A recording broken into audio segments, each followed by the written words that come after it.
Boaventura de Souza Santos, português, é doutor em Sociologia e Economia, diretor emérito do Centro de Estudos Sociais em Coimbra e coordenador científico do Observatório Permanente de Justiça. Também professor em grandes universidades do mundo. Boaventura escreveu um livro conclamando a união das esquerdas no mundo e detalhou como, a partir dos Estados Unidos, direita e extrema-direita estão sendo financiadas mundo afora. Um consórcio internacional de jornalistas abriu agora a caixa do Pandora Papers, os papéis de Pandora, o que nos leva a tratar de um tema aqui já abordado mais de uma vez. Como, desde a campanha para derrubar Dilma, se deu financeiramente a reascensão da direita e extrema-direita no Brasil.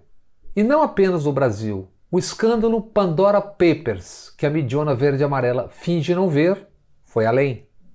Nesta investigação jornalística internacional, encontrado num paraíso fiscal o premiado escritor peruano Vargas Llosa. Vargas Llosa preside a Fundación Internacional para la Libertad, financiada também pela Atlas Network, organização criada pelos irmãos Koch, Charles e, já morto, David, norte-americanos da indústria do petróleo, entre muitas outras. Irmãos com fortuna superior a 111 bilhões de dólares e financiadores da extrema-direita e direita no mundo. Em 2016, financiavam 450 instituições mundo afora. Só no Brasil, à época, pelo menos 30 institutos. Entre muitos institutos, aqui, os institutos Mises, Millennium, os Estudantes pela Liberdade e o MBL. Aquele do Cataguiri, do Fernando Holliday, vulgo Feriado, do Alan dos Santos e Renan dos Santos e iguais ou ainda piores.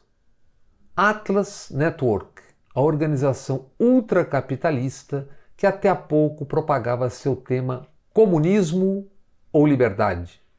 Vargas Llosa foi titular da empresa Melek Investing entre 2015 e 2017. Outros nomes da direita latino-americana têm vinculação com os papéis de Pandora encontrados em paraísos fiscais. Os presidentes do Equador e Chile, Guilherme Lasso e Sebastián Pinera. Em julho último, os dois presidentes latino-americanos participaram do 14º Foro Atlântico em Madrid, Espanha. Encontro com o tema Iberamérica, Democracia e Liberdade em Tempos Difíceis. Presente também Maurício Macri, ex-presidente da Argentina.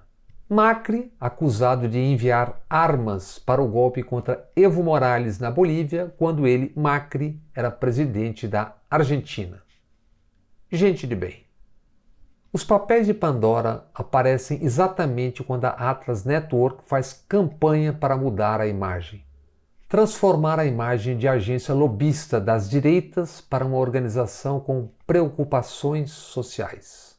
Pode-se ler em seu site: instituição sem fins lucrativos para garantir o direito à liberdade econômica de todas as pessoas. O detalhe aí é o todas. A organização católica Legionários de Cristo surge com digitais nos papéis de Pandora. Os legionários são proprietários da Universidade Francisco de Vitória, responsável por formar dirigentes políticos do Instituto Atlântico de Governo, que pertence à Atlas Network. Os legionários são uma organização ultraconservadora, leia-se ultradireita, da Igreja Católica, organização fundada por Marcial Maciel. O cardeal João Brás de Avis é prefeito da Congregação para os Institutos de Vida Consagrada. E assim o cardeal definiu Marcial Maciel e os legionários. Quem o encobriu a Marcial Maciel era uma máfia, eles não eram a Igreja. Disse isso porque a Igreja encobriu mais de uma centena de casos de pedofilia envolvendo Marcial Maciel desde 1943. Em tempo, Marcial Maciel era grande amigo do cardeal Ratzinger. o Papa Bento XVI. E Marcial Maciel foi o confessor do Papa anterior, João Paulo II. Os próprios Legionários de Cristo divulgaram um relatório reconhecendo 175 abusos de menores, vítimas de 33 dos seus padres e do fundador, Marcial Maciel. Muitos desses padres foram abusados que se tornaram abusadores. Temos aí certamente uma instituição muito apta a educar para a liberdade contra o comunismo. Só falta responder: liberdade de quem e a quem no mundo serve a tão propalada liberdade econômica? O comunismo, esse velho surradíssimo fantasma que tudo pode justificar, que tudo justifica há tempos. E a propósito, voltemos ao Brasil. Em 2017, Hélio Beltrão dirigia o Instituto Mises ligado à Atlas Network. Então Beltrão relatou a tática, a estratégia Ali Feng do Intercept. É como um time de futebol. A defesa é a academia, os institutos, e os políticos são os atacantes. O meio-campo é o pessoal da cultura, e já marcamos alguns gols, disse Beltrão. Gol, por exemplo, o impeachment de Dilma. Gol da extrema-direita neste 7-1 que o Brasil vai tomando. Escancarou à época o senhor Beltrão. A privatização dos Correios era uma fruta pronta para ser colhida. Colheram outras. Os Correios agora estão tentando novamente. Beltrão não deixa dúvidas. Trabalham pela economia do lado da oferta. No caso do capitalismo à brasileira, entenda-se. Se trata de comprar por mixaria e distribuir lucros entre os de sempre, o que o país levou décadas para construir. No caso dos Correios, 358 anos, 3 séculos e meio. Imagine o que são os Correios na era do e-commerce, tendo o Brasil 213 milhões de habitantes em 5.570 municípios. Prestemos atenção no preço da gasolina, do diesel, no pós-ataques à corrupção na Petrobras. No pós-privatização, por exemplo, das refinarias, com decorrente importação de combustíveis. Fernando Schiller, então colunista na Folha de São Paulo, hoje no Estadão, dizia em 2017: o Brasil tem 17 mil sindicatos e um dia de trabalho por ano vai para os sindicatos controlados pela esquerda. Schiller deve ter esquecido de dizer: a Fiesp e dezenas de sindicatos e federações patronais são controlados pela direita, quando não pela extrema-direita. Não estavam interessados na modernização das relações dos sindicatos e trabalhadores, e sim na demonização dos sindicatos e sindicalistas dos trabalhadores, não os patronais. Para quê? Para fragilizar ainda mais as regras no mundo do trabalho. Uma das grandes obras no governo de Temer, Mãos de Lagarto. Fragilização brutal e exatamente quando se vive também a revolução digital. Resultados: estão aí os 13,7% de desemprego, os 20 milhões sem emprego ou que já desistiram de procurar. Schiller ensinava há 4 anos: a única maneira de reverter a tendência do socialismo era a tecnologia. Imaginem só, tendência de socialismo do Brasil há 4 anos. Tecnologia, com as pessoas se organizando e participando diretamente via WhatsApp, Facebook, YouTube. As Big Techs, criadas, apropriadas pela direita e seus extremos. Avanços e maravilhas à parte, o mundo sabe até onde nos trouxe esse maravilhoso projeto. Nos Estados Unidos, por exemplo, exatamente agora, nestes dias, a ex-gerente de produtos, Frances Hogan, está denunciando o Facebook de Zuckerberg por atuação política com interesses econômicos cruzados. No Brasil, os inquéritos ora em andamento no Supremo Tribunal contam uma história, a dos ataques à democracia com o uso intensivo, massivo de fake news, de mentiras. Mentiras exatamente via esses polvos multinacionais de comunicação, tecnologia informação. Este foi um dos pilares do que o pensador Boaventura de Souza Santos chama de intervenção imperial mundo afora. O segundo pilar, a intervenção direta no processo político com o financiamento de partidos, institutos, instituições, candidatos. Não erra quem ligar o assalto às redes sociais e o financiamento da direita e extrema-direita flagrado nos papéis de Pandora. Leia-se, dinheiro estocado nos paraísos fiscais. Luciano Hang, o lamentável véi da van, está sendo investigado no Supremo Tribunal por suposto financiamento de atos antidemocráticos, fake news, etc.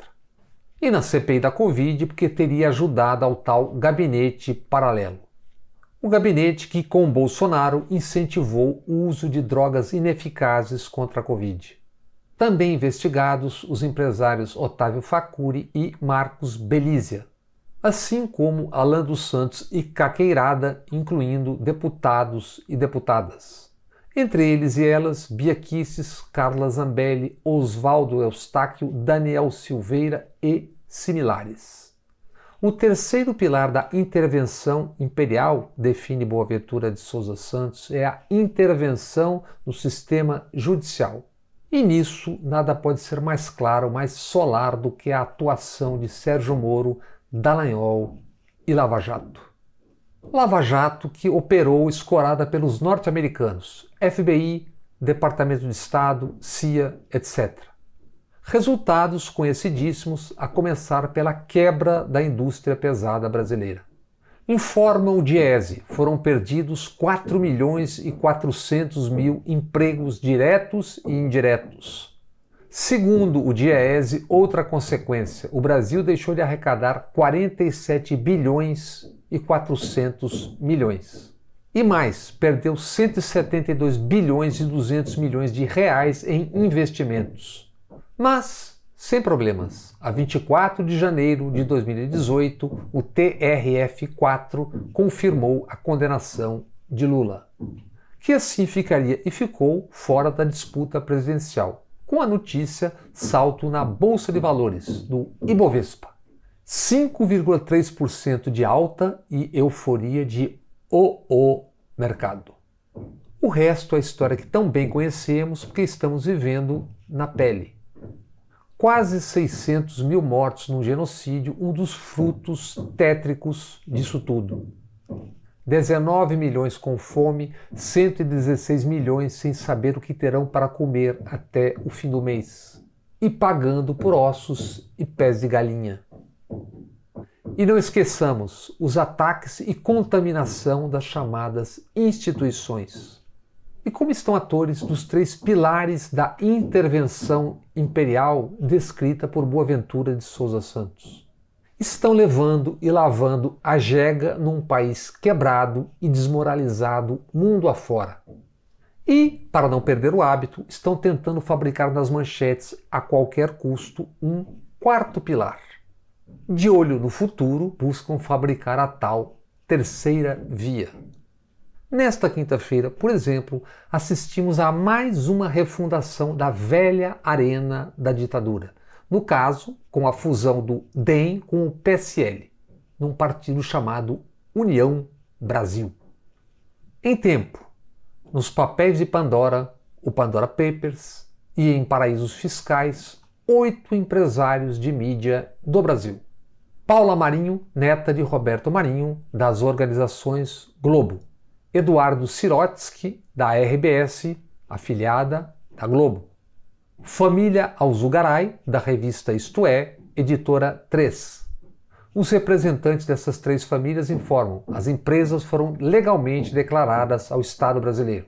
E Paula Marinho diz que já fechou sua offshore. Também num paraíso fiscal, herdeiros da TV Verdes Mares do Ceará. E mais, 2 filhos do Ratinho, retransmissores do SBT no Paraná, e 2 donos da Jovem Pan. Os Tivita eram donos da revista Veja e da editora Abril. Antes da venda da editora Abril, omitiram na declaração de bens ao menos 3 de 6 empresas offshore que mantinham em paraísos fiscais. Como não lembrar de tantos destes? em especial das capas da Veja sobre corrupção e de como o Brasil deveria ser e funcionar. E como não lembrar dos seus autores que seguem por aí?